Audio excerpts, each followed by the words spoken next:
कानी बहू। किशोरी लाल जी के बेटे राघव की शादी की बात जगह जगह चल रही थी, लेकिन किशोरी लाल जी को कोई लड़की पसंद ही नहीं आती थी। और उसकी एक ही वजह थी, किशोरी लाल जी का लालची होना। उनको लड़के वालों से मोटा दहेज चाहिए था और इसी चक्कर में एक दिन वो एक बहुत पैसे वाले के घर अपने बेटे का रिश्ता लेकर पहुंचे। उस आदमी का नाम था ओम प्रकाश।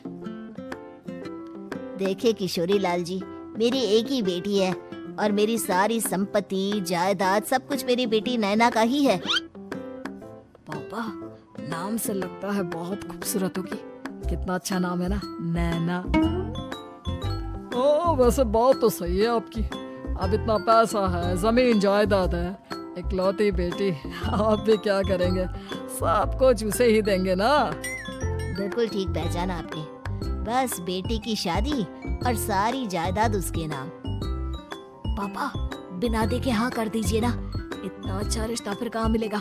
माला माल हो जाएंगे हम। मैं अपनी बेटी को बुलाता हूँ। अरे नहीं नहीं नहीं नहीं, आपकी बेटी का नाम नैना है, सुनकर ही लगता है बहुत सुंदर होगी। रहने दीजिए अंकल, मैं तो आपकी बेटी के नाम से ही इतना खुश हो गया हूँ कि उसे बिना देखे शादी करने को तैयार हूँ। अब तो मैं उसका चेहरा सीधे शादी के बाद ही देखूंगा। और इस तरह राघव नैना का चेहरा नहीं देखता और उससे शादी कर लेता है। शादी के बाद अपनी सुहाग रात पर जब राघव नैना का घूंघट उठाकर देखता है तो नैना की आंखें बंद थी। कितनी खूबसूरत हो तुम नैना। जरा अपनी आंखें खोलकर मेरी तरफ देखो तो सही। नहीं, मुझे शर्म आती है। अरे, मैंने तुम्हें शादी से पहले भी नहीं देखा और अब अगर तुम आंखें खोलकर मुझे देखोगी भी नहीं तो मुझे अच्छा कैसे लगेगा? इससे पहले कि नैना अपनी आंखें खोलकर राघव की तरफ देखती, अचानक से लाइट चली गई और राघव नैना को पूरी तरह से देख भी नहीं पाया। अगली सुबह नैना राघव के लिए नाश्ता बनाकर लेकर आई। अरे ये क्या? आधा पराठा सेका हुआ है और आधा बिल्कुल कच्चा। ये तुमने क्या किया नैना? बहू, तुमने क्या आधा पराठा तवे से नीचे लटका कर रखा था, जो आधा सिका है और आधा कच्चा? मुझे जितना दिखेगा उतना ही तो सीखूंगी ना पापा जी।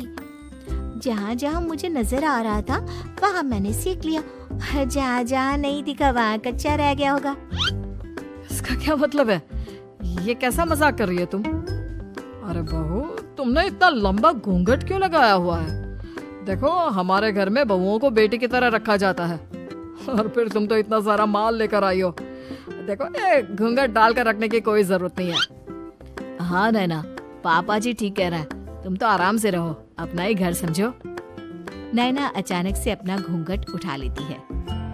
अरे ये क्या पापा, नैना की तो एक आंख फूटी हुई है। नाम से नैना, लेकिन ये तो कानी बहू निकली। मेरे साथ धोखा हुआ है, धोखा।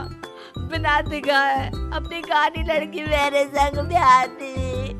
मुझे कानी बीवी नहीं चाहिए। मुझे अभी ओम प्रकाश जी से बात करनी पड़ेगी। आखिर उन्होंने मेरे साथ ऐसा किया क्यों? अरे, आप लोगों ने ही तो पापा से कहा था कि आप लोग शादी से पहले मुझे देखना नहीं चाहते। अब मेरे पापा पर क्यों इल्जाम लगा रहे हैं? अरे लेकिन उन्हें बताना तो चाहिए था ना कि तुम कानी हो, एक आंख से तुम्हें दिखाई नहीं देता। किशोरी लाल और राघव नाराज होकर ओम प्रकाश को अपने घर बुलाते हैं। पापा जी, ये आपने क्या किया? शादी से पहले बताया क्यों नहीं कि नैना की आंखों में परेशानी है? अरे, आप ही ने तो लड़की देखने से मना कर दिया था। और लेकिन आप बता तो सकते थे। आपको तो हमारी बेटी की प्रॉपर्टी चाहिए थी, वो भी पूरी की पूरी। अब क्या हुआ अगर उसे आधा दिखाई देता है? प्रॉपर्टी तो आपको पूरी मिल गई ना। अरे ये क्या बात हुई? मेरी शादी प्रॉपर्टी से नहीं, आपकी बेटी से हुई है। अब ये तो पहले सोचना चाहिए था। तब तो मेरी प्रॉपर्टी देखकर तुम्हारी जुबान लप लपा रही थी। लेकिन मैं कानी लड़की को अपनी बीवी बनाकर नहीं रख सकता। पापा, कुछ करिए ना आप। हाँ, करता हूँ। देखिए ओम प्रकाश जी, आप हमारे साथ ऐसा नहीं कर सकते। और तुम देखो, अगर तुमने मेरी बेटी से शादी तोड़ी ना, तो जो भी प्रॉपर्टी मैंने तुम्हें दी है वो तो पूरी की पूरी वापस ले ही लूंगा और आधी प्रॉपर्टी तुम्हारी भी लूंगा। अरे मेरी आधी प्रॉपर्टी भला क्यों लेंगे आप? इसलिए क्योंकि मेरी बेटी को आधा नजर आता है और उसकी नजर अभी तक तुम्हारी आधी जायदाद पर ही पड़ी है। अब तुम उसे घर से निकालोगे तो कुछ तो लेकर जाएगी ना। और अगर हम आपकी बेटी को अपने घर की बहू बना कर रखे तो?